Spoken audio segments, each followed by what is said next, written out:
Aqui estamos mais uma vez para darmos sequência ao estudo do livro O Dom da Mediunidade, um sentido novo para a vida humana, um novo sentido para a humanidade, escrito pela doutora e pesquisadora saudosa Marlene Nobre. Mediunidade mental.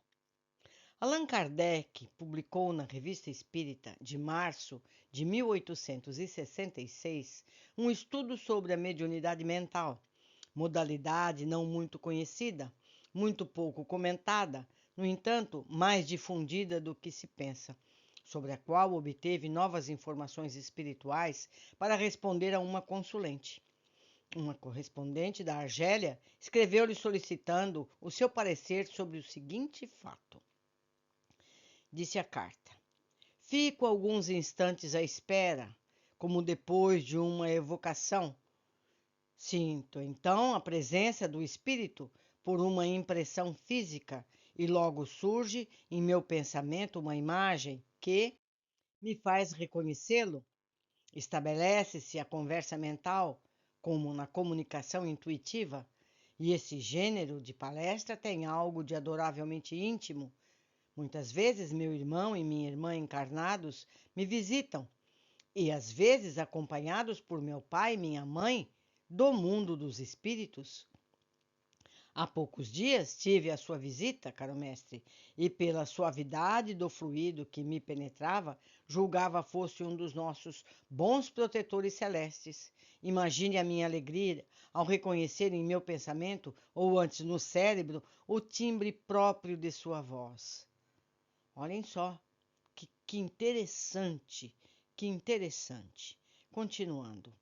A carta termina com o pedido de mais informações, valendo-se das orientações espirituais recebidas na Sociedade de Estudos Espíritas de Paris e de sua própria experiência. O codificador respondeu: Essa mediunidade, a qual damos o nome de mediunidade mental, certo, não é adequada para convencer os incrédulos, porque nada tem de ostensivo, nem desses fatos que ferem os sentidos, é toda uma satisfação íntima de quem a possui. Mas também é preciso reconhecer que se presta muito à ilusão e que é o caso de desconfiar das aparências. Quanto à existência da faculdade, não se poderia pô-la em dúvida. Pensamos mesmo que deve ser a mais frequente, porque é considerável o número de pessoas que, em vigília, sofrem a influência dos espíritos e recebem a inspiração de um pensamento que sentem não ser seu.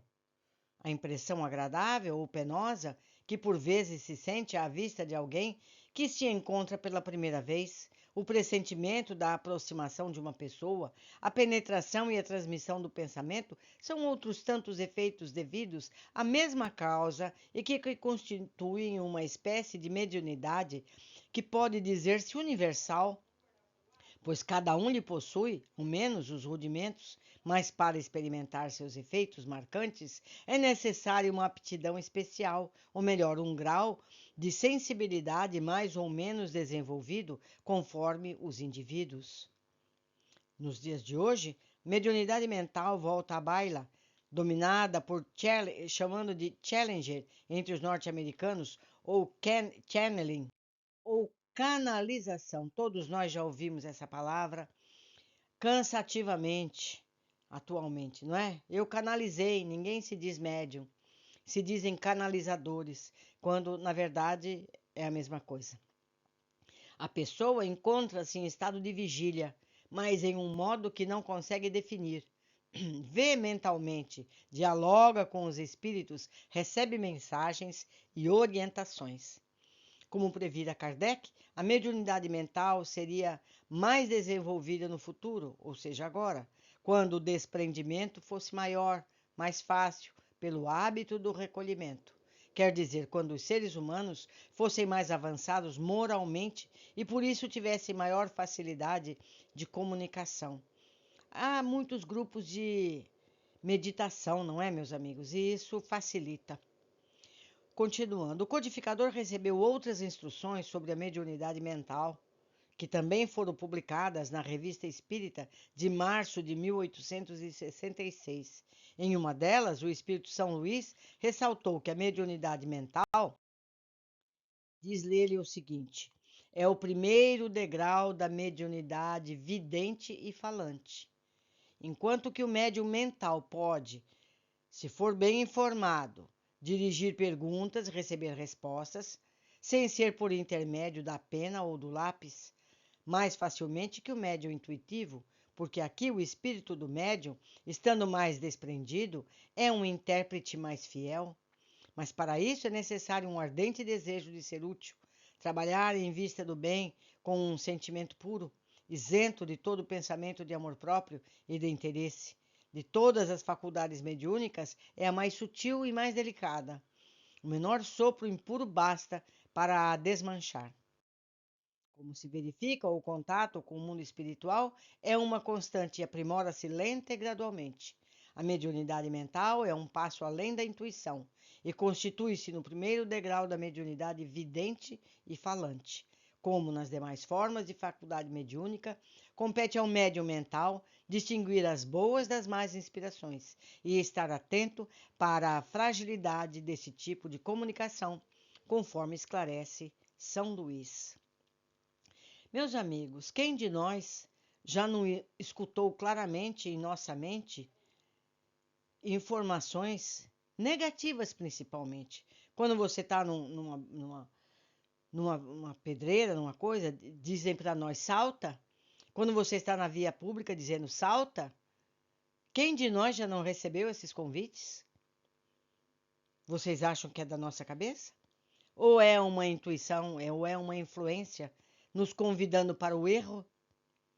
A mesma coisa as boas informações. Quantas vezes não temos intuições para visitar alguém, telefonar para alguém, perguntar como fulano está?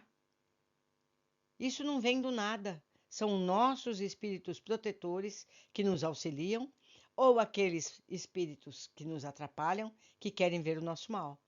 Por isso Jesus ensinou: orai e vigiai. E eu digo mais: vigie primeiro, certo? Vigie e ore. Continuando. Psicografia. Psicografia é a faculdade mediúnica que permite a produção da mensagem escrita, podendo ser direta ou indireta. No primeiro caso, chama-se pneumatografia. É a escrita produzida diretamente pelo espírito, sem a utilização das mãos do intermediário, valendo-se apenas do ectoplasma ou força radiante que este lhe oferece. A indireta chama-se psicografia, em que o espírito se utiliza da mão do médium para transmitir a mensagem escrita. Na pneumatografia, a comunicação dá-se diretamente sobre o papel. Os espíritos podem escrever em uma espécie de prancheta, sem utilização do lápis, embora este esteja preso a uma das extremidades da cesta de bico, e possa até se movimentar sozinho em pleno ar. Podem também preencher papéis em branco que estejam dentro de um cofre lacrado, com letras, sinais, palavras, frases e mesmo dissertações, utilizando-se para isso de tinta comum ou de imprimir, como lápis vermelho e etc.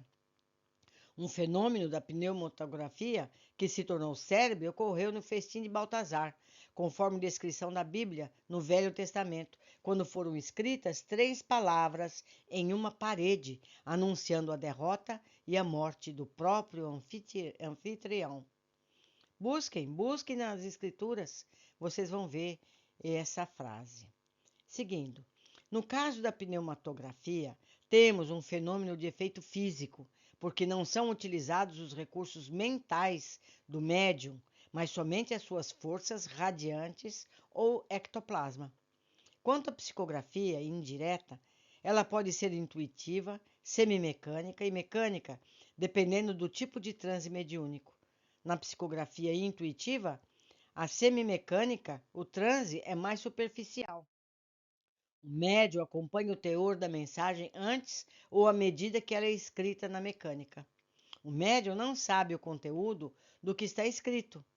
Há uma amnésia do fato ocorrido, quer dizer, o intermediário não toma conhecimento do fenômeno. Em todos esses casos, acontece a dissociação ou descentralização cerebral, com inibição de determinadas áreas cerebrais e a predominância da função da escrita.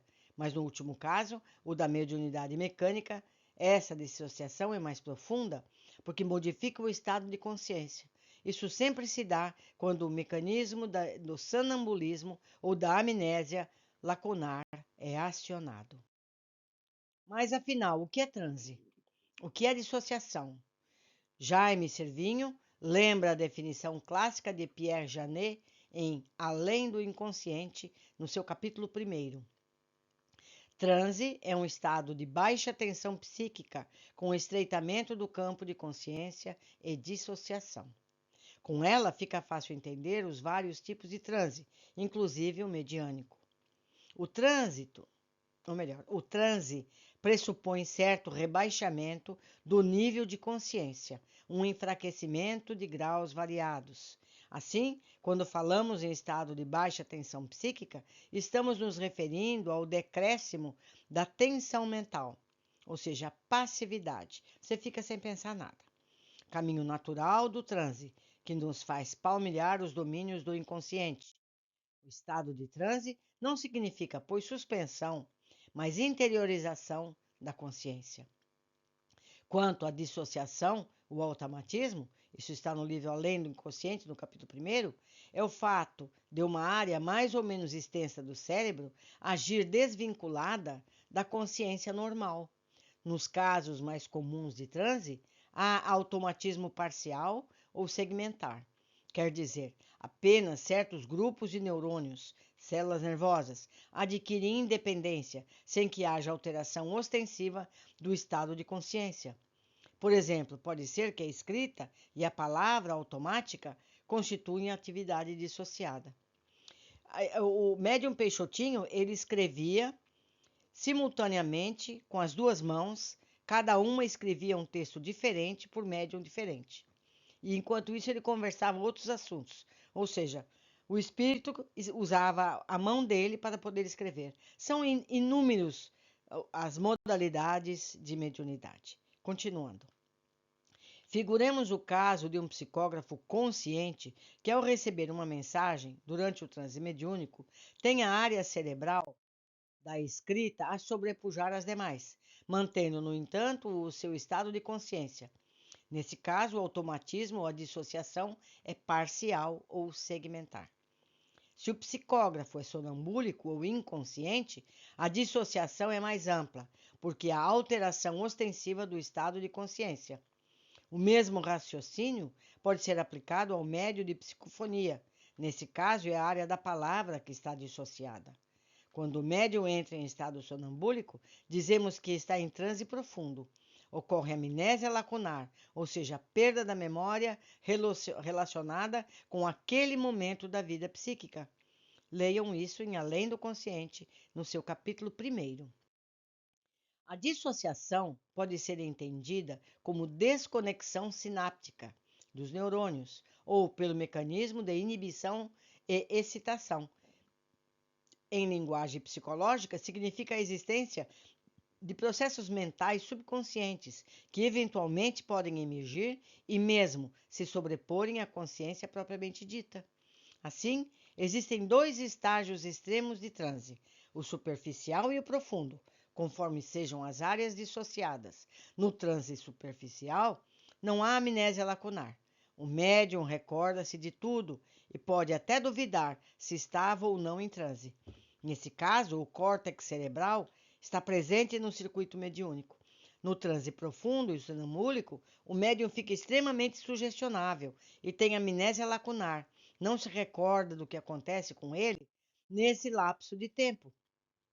Os mecanismos da comunicação não envolvem o córtex cerebral.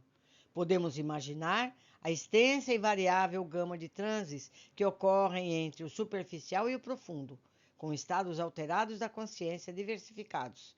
O traço marcante da mediunidade é exatamente esse, uma tendência instintiva para o transe e para a capacidade de dissociação, ou seja, descentralização. Um estudo bem feito da neurofísica da mediunidade deve mapear todos esses mecanismos. Isso muito em breve, meus amigos, nós veremos tudo isso disposto para que todos possamos estudar. Foi uma alegria estar com vocês. Espero que estejam apreciando o nosso estudo. Eu aguardo a todos no próximo capítulo.